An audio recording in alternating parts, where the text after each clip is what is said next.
So I was born and raised here in the city of La Puente. My parents bought their first home in 1955. Believe it or not, they still live in the same home I grew up in.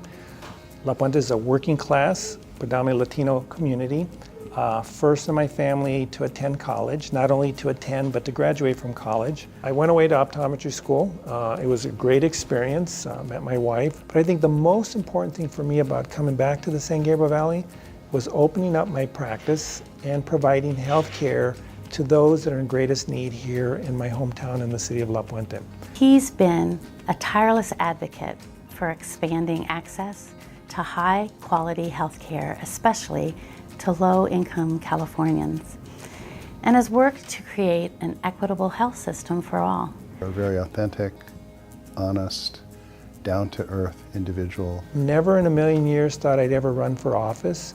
Honestly, I just got angry.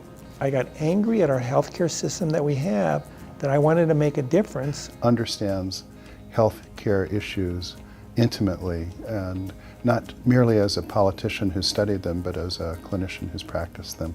And that's a rare thing among elected officials. The concerns I have are more around the access to care.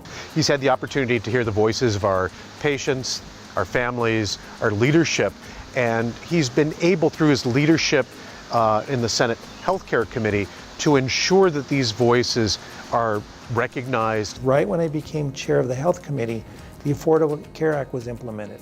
And because of it, I was the author and been able to introduce and carry legislation. He's been a leader in the fight over the past year to protect the ACA in California from recent federal efforts to undermine and weaken the law. And have been able to make an incredible contribution not only in healthcare, but in other issues in the San Gabriel Valley.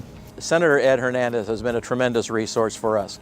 He's provided us an opportunity to have input to the legislative process. He sponsors bills for us. So we have what's called the Water Quality Authority here in the San Gabriel Valley, and their responsibility is to make sure that all the water that goes to the consumers' homes, when they turn on that faucet, is clean, it's safe. Then he became our hero in the water industry, especially for the cities and the water agencies with SB 485. All the water that we drink here in the San Gabriel Valley, close to 90% of it comes from an aquifer below us. He has talked to other legislators on our behalf, making sure that they understand the issue of water quality.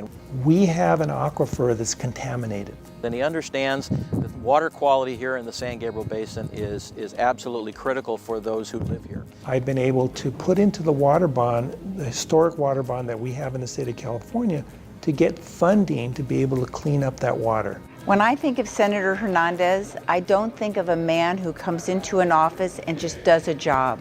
I think of a senator who is committed to this region. I believe that in this country, and education is the absolute greatest equalizer. Every student, K through 20, kindergarten through university, receiving the best education possible. My dad worked in a factory. My grandfather was a construction worker. We did not grow up with a lot of wealth, but my mom wanted me to go to college.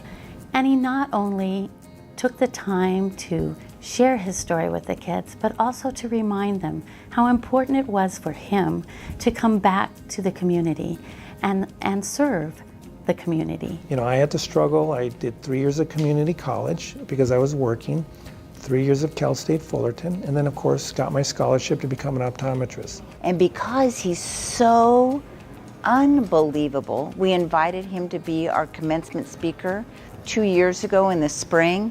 And the inspiration he brought to our students and their families is still talked about today. But without that education, I truly believe that I could not have accomplished what I've accomplished.